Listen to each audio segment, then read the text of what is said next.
Hello, Matthew Bell with Alzheimer'sProof.com, and today I wanted to talk about some of the dangers and safety issues that arise around the holidays. The holidays are important and cherished times of year.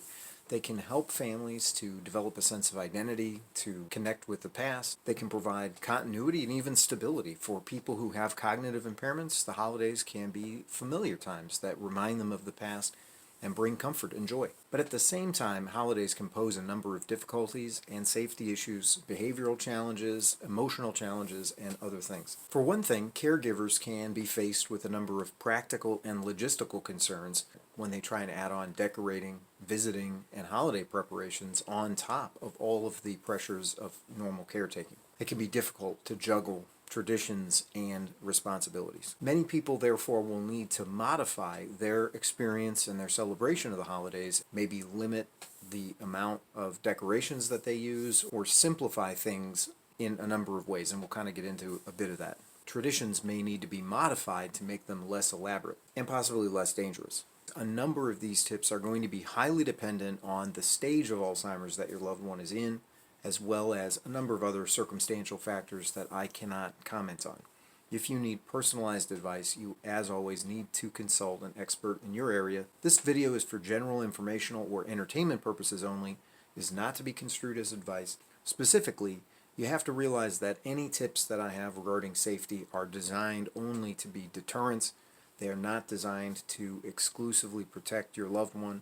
You need to make sure that you are watchful and vigilant. There's no substitute for careful oversight. There can be a number of challenges that arise around the holidays, and the first of these is going to be the various hazards that are somewhat unique to the various holiday seasons, whether this is Christmas, Hanukkah, or some other kind of celebration.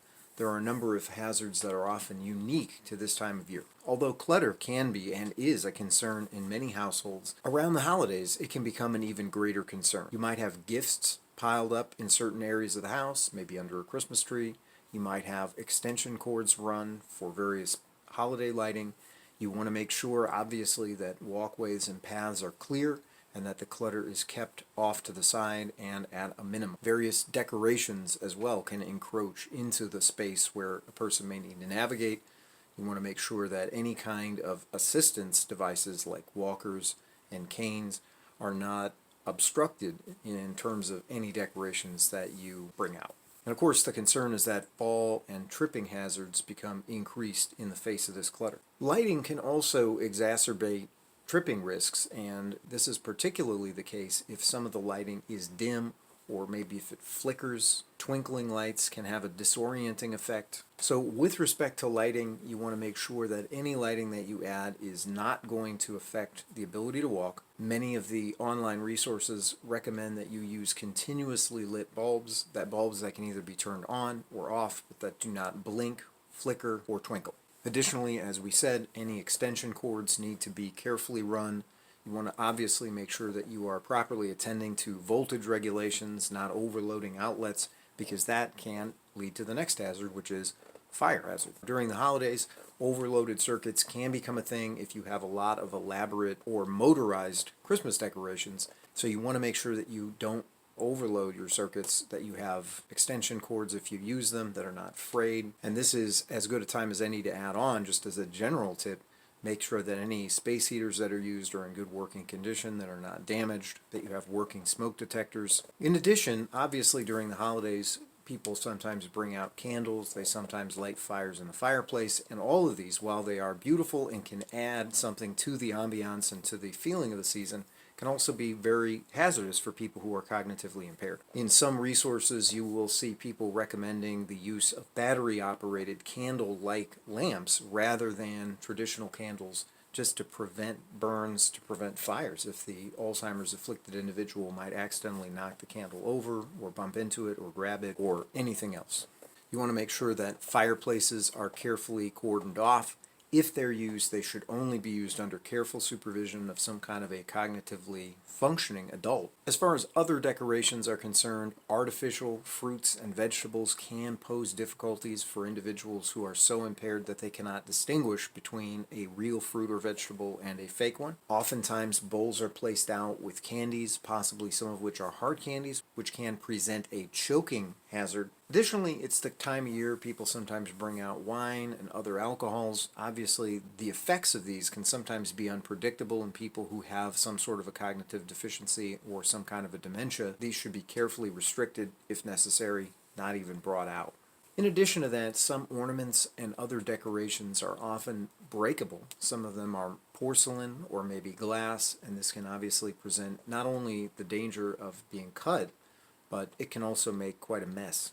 So in some cases, when decorating, a minimalist approach is possibly best, but every family is going to be different here. Even if you are reducing or scaling back your Christmas decorations, it kind of depends on what your baseline was in the past. Now, one additional factor that is related to some of the decorations is the potential for interaction with various poisonous plants. The first one is a flower called the Christmas candle. Now this one has a couple of different varieties of plant are actually called Christmas candles.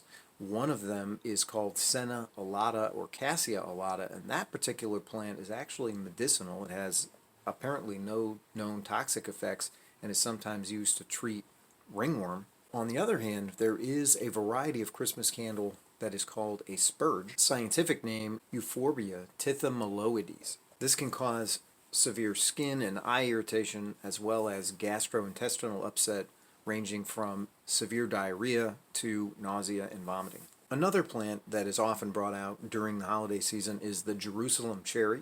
The Jerusalem cherry is actually part of the nightshade family. Scientific name Solanum pseudocapsicum. This can cause severe gastrointestinal distress, respiratory distress, heart palpitations, fever, hallucination, paralysis, and even in extreme cases, death. Now, two better known plants, the mistletoe and the poinsettia. Now, we'll take them in order. The mistletoe actually comes in two variations. There's American mistletoe and European mistletoe. American mistletoe, or Phoradendron seritinum, is not considered particularly poisonous. It perhaps can be mildly irritating, but it is not regarded as a very dangerous plant.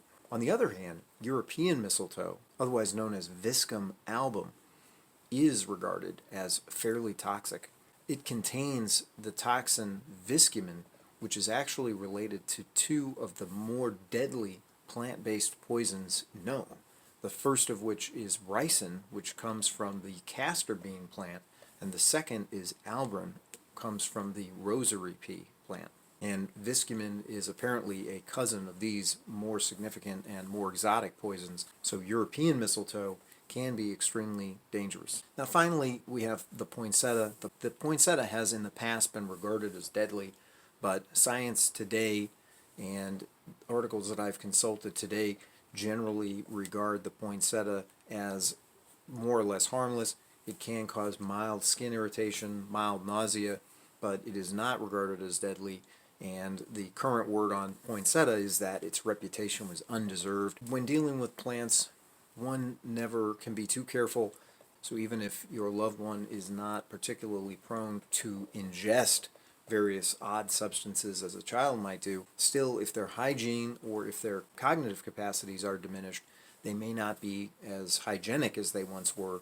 They might fail to wash their hands. They could get into a chemical or touch a plant that might cause skin irritation. They might touch their eye. They might touch some sort of food stuff. So again, vigilance is key, and it might be good to simply remove or limit exposure to plants that are even possibly toxic. So then a couple of tips for decorating. The first is going to be keep safety foremost in your mind. Similarly to when you're watching a child, they can easily do something that you've never conceived of, so you try to think 1-2 steps ahead and ask yourself before you bring down that box of decorations, are there glass decorations in there? Could something in there be harmful to your loved one? And if so, probably best to skip that box. Leading to the second, keep it simple. So keep it simple in terms of decorating. Don't over decorate. You might enjoy going all out in the Christmas season or in the holiday season, but at the same time, it can be disruptive to the home environment, and it can present some of the dangers that we just previously canvassed. Keep decorations accessible. Keep them low to the ground. Many people are going to get up on ladders, put decorations on to the roof, put decorations onto siding high up. For people like my dad, who was used to doing this in his youth, seeing somebody do it, he might offer to help. He was always wanting to be very helpful. and so I didn't want to give him any reason to think that helping me do something like that was going to be necessary. So we kept everything very low to the ground, easily accessible, so that he could help without having to put himself into danger or get up onto a ladder or step stool. Finally, obviously you want to try, if you can, to delegate easy tasks to your cognitively impaired loved one, maybe wrapping gifts, maybe setting a table. Possibly there can be some crafting activities like making some very easily manufactured homemade ornaments, some simple painting projects, and things along the lines of that. Now, the holidays can also cause behavioral and emotional problems as well. These can range from agitation and anger, anxiety over the various plans and scheduling considerations. They might worry about various preparations. They might worry about guests coming over. But it can also trigger depression in many people. Some people who still have enough cognitive capacity to remember loved ones maybe who have passed before. They might lament their declining mental faculties, their declining physical health, and it might also be a painful time for guests who coming over are shocked to see the decline in somebody that they loved. Alzheimer's sufferers and cognitively impaired individuals might also tend to withdraw from social situations. They can easily experience confusion, particularly in crowds, in noisy situations, with strangers, so try to keep the holiday activities limited to familiar places. It's probably better to invite visitors to come to the Alzheimer's afflicted person rather than taking them out of their environment to some other environment, because at least in their own environment, the house is familiar, surroundings are familiar, and it is a little bit easier in that regard for many people to handle some new faces than it would be for them to have new faces and a completely different environment. You also want to watch the noise level. Many seniors and other cognitively impaired individuals may suffer from sensory diminishment, hearing loss, and the like of that. Sometimes the loud noises, sometimes multiple conversations, loud music can make it difficult for them to focus, to concentrate. It can make it difficult for anybody to focus or concentrate, but for them, it can make their confusion even worse. Also watch for just sensory overload, for various different animatronic and other kinds of decorations with blow-up penguins and Santa Claus figures and lights that go off all over. It can simply be too much. Be careful of extremes also, extremes of lighting. It can be too bright for somebody with Alzheimer's disease. It could also be too dim if everyone turns the lights down and there are just several small Christmas lamps illuminated or candles. It could be too dim, they might more easily fall or become disoriented or dizzy. Another concern can be eating too much, drinking too much, whether it is alcoholic or not, and obviously with alcohol, the effect on a cognitively impaired person could be unpredictable at best and dangerous at worst. Confusion can also result just from the modification to a person's normal routine. So you want to try and preserve as much continuity with their normal schedule as you possibly can. Traveling is its own animal. I have an article on alzheimersproof.com that sort of gets into a little bit more of the particulars regarding traveling and some other tips and things regarding holiday preparations as well. I'll put a link in the description to those. One other thing I'll mention that is somewhat odd for many people to hear is that in fact, some Christmas decorations can actually cause an Alzheimer's afflicted person or other dementia affected person to become frightened. So it's somewhat odd sometimes for people to think that a person might experience fear along with some of the holiday seasons, but unlike Halloween, where fear is kind of a component of the celebration, in terms of Christmas, Hanukkah, and other kinds of celebrations, we don't generally associate them with terror. However, people with dementia, once again, have diminished memory, they have diminished perception, their reasoning is affected, so things that might not scare someone else can be scary to a person who is cognitively impaired. Now, this can be somewhat subtle. For example, they may become afraid simply at some of the sounds, the motorized sounds or the inflator sounds if you have large decorations on the lawn. They might be taken by surprise by some loud music. Again, the disorientation that they experience with certain lights might prompt a kind of a panic response. You also have to recall that stories and movies such as Christmas Carol by Charles Dickens do include elements that are somewhat terrifying, particularly the ghosts of Christmas past and the depictions of the returning spirit, now deceased, Marley. In addition to that, however, there are aspects to some of the way that some characters are celebrated in different cultures that can also bring an element of fear. So some depictions of Santa Claus include things like the character Swarthy Pete or Krampus that have a decidedly devilish appearance to them and can be frightening for people. Now, all of these considerations might put a person off from even bringing holiday celebrations to a person with Alzheimer's at all, but as I started off the video by saying, in many cases, the holiday celebrations can actually bring comfort and continuity and identity into a person's life. So it's not so much that you have to be afraid of it or avoid it. You just want to plan for it. So one thing that you can do again is if you're preparing to bring people into your house, you can try and alert them ahead of time to the condition that your loved one is in, and you want to be honest about it. The Alzheimer's Association recommends writing some kind of a letter, perhaps. They have a prepared text on one of their websites. You can just fill in some of the blanks and they kind of guide you through that process. But the benefit of the letter is that you can present the condition that your loved one is in without having to have that personal interaction. You can just sort of put it out there. It might make them aware that your loved one can have eating difficulties, they might be incontinent, they might have paranoia or hallucination, they might be at risk of falling, of wandering, and you can kind of alert family members to these things so that they can be careful, even with something as simple as just making sure that the door is closed and locked behind them so that they don't enter the house, go into the kitchen, start talking to people, and grandpa exits through the front door. Again, the holidays can present logistical and practical challenges, so the changes to the layout due to decorations, or if you are taking your loved one out of the house to visit someone else, which is probably not, again, as recommended as bringing visitors to them, then some of the logistical problems are going to be ratcheted up a little bit. In early stages, if the person who is afflicted is living alone, obviously this is not ideal, and you're going to want to try and transition them into a better care environment long term, but visiting with them, encouraging relatives to visit them, all of these are going to be very important and very healthy activities for the holidays. You also want to give clear instructions to guests. You want to let them know some indicators that grandpa, grandma, mom or dad is becoming fatigued or possibly overstimulated, agitated. Maybe you're going to certainly, as the caretaker, are going to be able to recognize these symptoms a lot more quickly, and you want to make sure that you are able to act quickly to try and de-escalate the situation. One way to do that would be to alert the guests to the fact that they might have to turn the music down at an odd time.